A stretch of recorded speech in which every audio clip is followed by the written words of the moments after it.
কঠোর নিরাপত্তা ব্যবস্থা করেছে ডিএমপি। দর্শক, এই মুহূর্তে আমরা রয়েছি শাহবাগ থানার ঠিক সামনে, আপনাদেরকে দেখানোর চেষ্টা করছি। ঠিক ঢাকা বিশ্ববিদ্যালয়ের জাদুঘরের ঠিক সামনেই আইনশৃঙ্খলা বাহিনীর কঠোর নিরাপত্তা ব্যবস্থা আমরা লক্ষ্য করছি।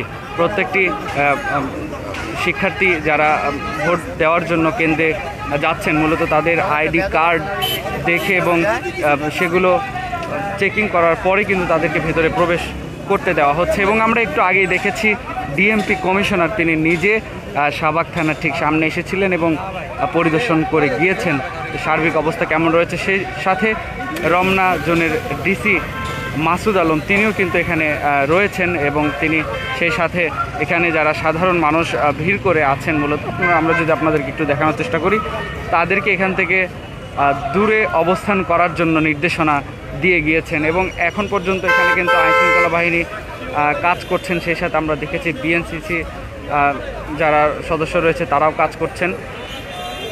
প্রত্যেক শিক্ষার্থীকে তাদের আইডি কার্ড দেখে ভিতরে প্রবেশ করতে দেওয়া হচ্ছে।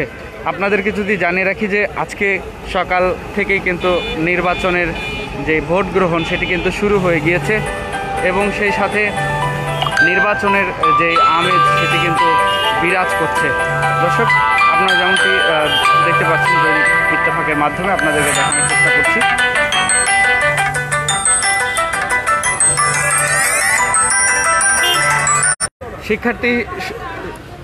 শিক্ষার্থীরা কিন্তু সকাল থেকেই ভোট দিতে ভোট কেন্দ্রে গিয়েছেন, আমরা যে লক্ষ্য করেছি। এবং সেই সাথে আপনাদেরকে জানিয়ে রাখি যে প্রার্থীর সংখ্যা অনেক বেশি হওয়ায় এবারে কিন্তু বুথের সংখ্যা কেন্দ্রের সংখ্যা করা হয়েছে 810টি।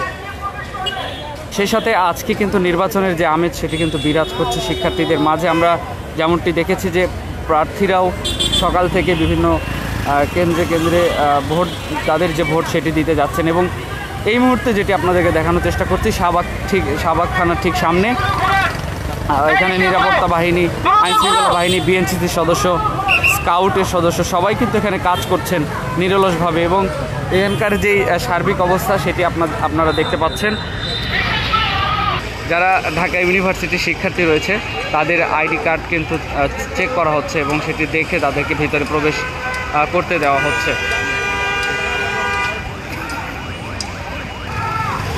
যদিও ডিএমপি থেকে নির্দেশনা দেওয়া রয়েছে যে আজকে ঢাকা ইউনিভার্সিটির বেশ কয়েকটি প্রবেশ পথ বন্ধ থাকবে, তারপরেও যারা ভুলে প্রবেশ করার চেষ্টা করছে মূলত তাদেরকে এখান থেকে ঘুরিয়ে দেওয়া হচ্ছে বিকল্প পথে, সেটি আপনাদেরকে দেখানোর চেষ্টা করছি। মেঘমোল্লার বসু যিনি রয়েছেন তিনি কিন্তু অসুস্থ ছিলেন এবং অসুস্থ থাকার পরে তিনি হুইল চেয়ারে করেও কিন্তু তার প্রচারণা চালিয়ে গিয়েছেন। এবং এই মুহূর্তে আমরা দেখলাম তিনি একটি গাড়িতে করে বিশ্ববিদ্যালয়ের মধ্যে প্রবেশ করেছেন। এবং শুধু এখানে আইনশৃঙ্খলা বাহিনী নয়, এই পাশাপাশি আমরা দেখছি সাধারণ মানুষের উপস্থিতিও কিন্তু বেশ ভালো রয়েছে। একটু আগে দেখেছি যে অনেকেই দাবি করছিলেন যে এই শাহবাগ চত্বরে জাদুঘরের সামনে ঠিক ব্যালট দেওয়া হচ্ছিল শিক্ষার্থীদের এবং তখন তাদেরকে সাধারণ মানুষ হাতে নাতে ধরে এবং এখান থেকে তাদেরকে চলে যেতে বলে।